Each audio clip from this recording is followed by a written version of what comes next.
Hello everyone, welcome to the DET Practice Duolingo English Test Comprehensive Advancement Course Series. Today we will be covering the topic of question type speedrun. In today's lesson, we will provide a comprehensive introduction and analysis of the various question types on the Duolingo English Test. Additionally, we will explain the scoring criteria and exam rules of the test and discuss how to effectively use question banks for exam preparation. This lesson is suitable for beginners who are not familiar with the Duolingo English Test. By the end of this 30-minute session, you will gain a quick understanding of the test, learn basic preparation methods, and acquire essential exam strategies. Let's start by looking at the introduction to the question types. Unlike traditional language proficiency tests such as TOEFL and IELTS, the Duolingo English Test divides English proficiency into 4 categories: comprehension, literacy, conversation, and production. Each category includes 2 of the 4 skills: listening, speaking, reading, and writing. This provides a comprehensive assessment of the test taker's English abilities. In this diagram, we can see the types of questions corresponding to each category. You can screenshot this part for future reference. Next, let's go through each type of question in detail. First, let's look at the read and select question, also known as the word recognition question. In this task, you need to determine within 5 seconds whether the words displayed on the screen are real or not, essentially checking the spelling. This question appears 15 to 18 times in the exam, meaning you will judge the correctness of 15 to 18 words. The reaction time for this question is relatively short, so a high level of familiarity with words is required.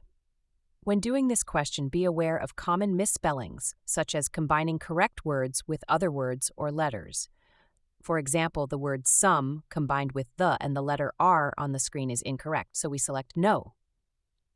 Additionally, all words in this question appear in lowercase, so words like Monday with a lowercase m or American with a lowercase a are still considered correct. For practice, you can use authoritative dictionaries like Oxford, Longman, or Collins. Avoid some online dictionaries that may contain errors. You can expand your vocabulary on our website, dpractice.com. Next is the read and complete question, which requires filling in missing words in a paragraph. This question appears 3 to 6 times in the official test, with each question having a 3-minute time limit. The texts can be diverse, including dialogues, expository texts, and scientific articles. Regular extensive reading and vocabulary expansion will be highly beneficial. When tackling this question, read through the text first and use the context to fill in the blanks, enhancing efficiency and accuracy. Pay attention to word spelling, as only American spelling is accepted, and any incorrect letter means the answer is wrong. Use grammatical knowledge to help determine the word type, such as adverbs before and after verbs or nouns and pronouns at the beginning of sentences. The next type is similar to the reading completion question, but involves filling in the blanks within a single sentence. This fill-in-the-blanks question appears 6 to 9 times in the official test, with a very short time limit of only 20 seconds, making it seem more challenging. The sentences also cover various topics, and using context is crucial. Ensure correct spelling, as even one wrong letter will result in a wrong answer. Following that is the listen and type question, which appears 6 to 9 times in the official test. Simply click the speaker icon to play the audio sentence and type it into the text box. Since you're transcribing complete sentences, punctuation and capitalization are scored. You can listen to the audio a maximum of 3 times, with the first play being automatic. You must finish listening and typing within 1 minute, so typing speed is crucial. Practice typing speed and listening skills, as the Duolingo English Test's listening section tends to have fast-paced speech with connected speech and reductions. Next, let's look at the read aloud question. This requires you to read aloud the sentence displayed on the screen and record it. You can see a recording button at the bottom right of the exam interface. This question appears 3 to 6 times in the test. Since Duolingo English Test uses AI for scoring, speak loudly, maintain a natural pace, and articulate clearly to ensure the machine accurately recognizes your speech. For longer sentences, practice reading them beforehand, especially unfamiliar words. Aim for a natural speaking flow, including pronunciation, pauses, and intonation. Avoid long pauses as they can lower your score. Now let's discuss the multiple question types in the Duolingo English Test. First is the interactive reading question. The first task is complete the sentences, where you select the appropriate word from a drop-down menu on the right to fill in the text. This appears twice per test. Like previous fill-in-the-blank questions, read the entire passage first and use context to make your choices. If you're unsure about a word, move on and return to it later. After selecting all the words, quickly read through the passage to ensure it makes sense and is grammatically correct. You'll encounter many similar words, so familiarity with their usage is key. The second task in interactive reading is complete the passage, similar to TOEFL's sentence insertion question. You choose the correct sentence to insert into the passage. The previously completed paragraph becomes the first paragraph, and you will see a newly added third paragraph at the bottom. You need to choose the content that fits the new second paragraph. Again, reading through the entire passage is crucial, as understanding the relationships between the paragraphs, such as cause and effect or progression, will help you make the right choice. The third and fourth tasks in interactive reading are highlight the answer. Here, you need to highlight the specific answer to a question directly within the text by clicking and dragging. This is essentially a detail-oriented task, so precision is important. Avoid highlighting too much or too little. The highlighted text will appear in the preview box below the question, so no manual input is necessary. Understanding the question keywords, which may be paraphrased from the text, will aid in locating the correct answer within the passage. The fifth task in interactive reading is identify the idea, where you summarize the main idea of the passage in one sentence, similar to a standard main idea question. Eliminate any answers that are not directly supported by the text. The final task in interactive reading is title the passage, which requires summarizing the passage's main point in a concise title. Choose the option that best encapsulates the passage's main idea, avoiding any choices that are irrelevant or unsupported by the text. After interactive reading, we move on to interactive listening tasks. First is the listen and respond task. Here, you need to choose responses that fit a given conversation. You will play a role in the dialogue and must select appropriate responses based on the context. Pay attention to the relationship between the speakers, such as classmates or teacher-student, which can help with your choices. The transcript of the conversation will be displayed, so use the context to guide your responses. The task lasts for 4 minutes. If you finish early, review the transcript to help with memory retention for the next task. Next is the summarize the conversation task. You have 1 minute and 15 seconds to write a summary based on memory since the transcript will not be available. Writing a complete paragraph rather than bullet points is essential. Use the first person, reflecting your role in the conversation. Including key details from the dialogue will help improve your score. Now let's move on to some writing and speaking tasks. The Write About the Photo task requires you to describe a photo shown on the screen within 1 minute. You need to write at least one complete sentence, ensuring correct grammar, spelling, and punctuation. Describe as many details as possible without making subjective inferences. The related speaking task is Speak About the Photo, where you orally describe the photo. This task appears once in the test.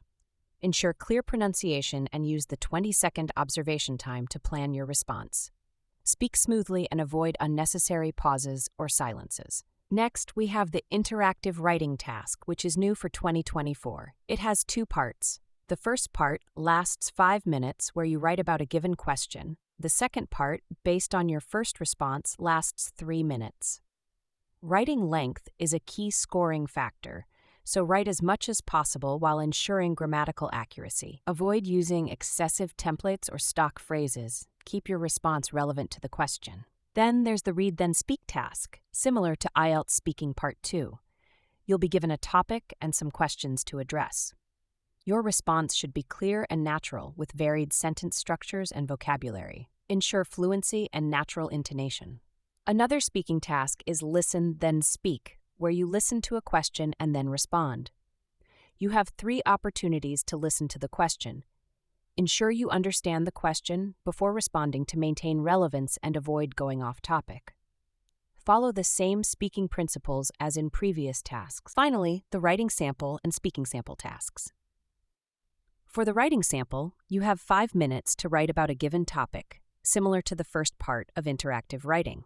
Write as much as possible with correct grammar and spelling. For the speaking sample, you can speak for up to 3 minutes, focusing on clarity, vocabulary diversity, and detailed responses. These samples are sent with your score report, so they are important for admissions officers to evaluate. In summary, here are the types of questions and their frequencies. Note that objective questions are in red brackets, and subjective questions are in blue brackets. Additionally, interactive listening part 2 involves writing, so it's not entirely objective.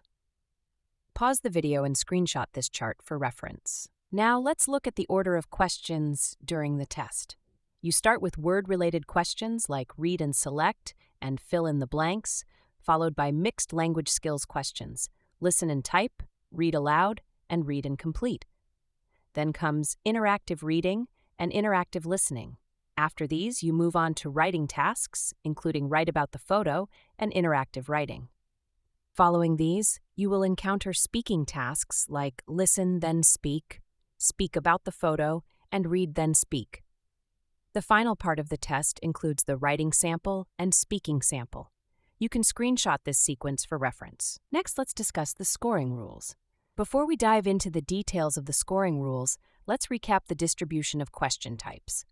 The most significant portion of the score comes from the comprehension category, followed by literacy, then conversation, and finally production. If you don't have specific subscore requirements, focusing your preparation on comprehension and literacy questions can help you reach your target overall score more efficiently.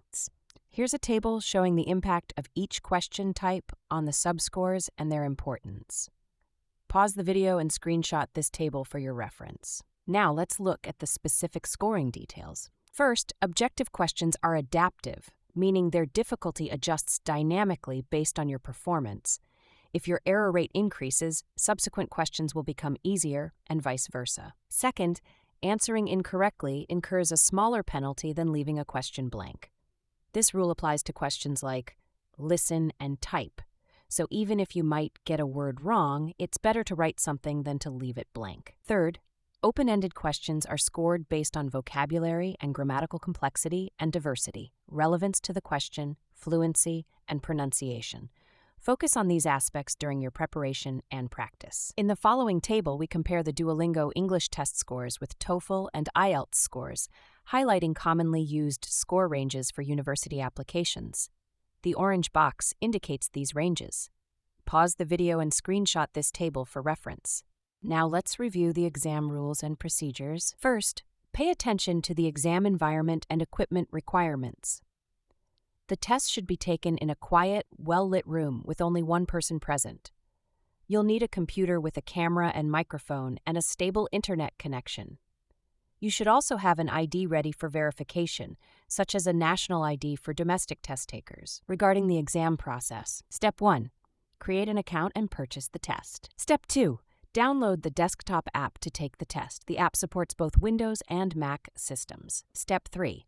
Check the exam price, total duration, and result delivery time in the provided table. Pause the video and screenshot for reference. Important exam regulations include: keep both ears visible. No electronic devices are allowed. Position your face centrally in the camera view for clear visibility. Note-taking is not allowed, so do not use paper or pen during the test. Do not use electronic devices like phones or predictive text input methods, as these can invalidate your test or lead to a ban. Finally, let's talk about using the question bank. DET Practice offers a web-based practice platform. Visit the URL on the screen to access practice questions, vocabulary reviews, full mock tests, smart study plans, and the latest preparation materials. This concludes our course on the Duolingo English Test. Subscribe to our YouTube channel for more test materials and the latest updates. See you in the next class.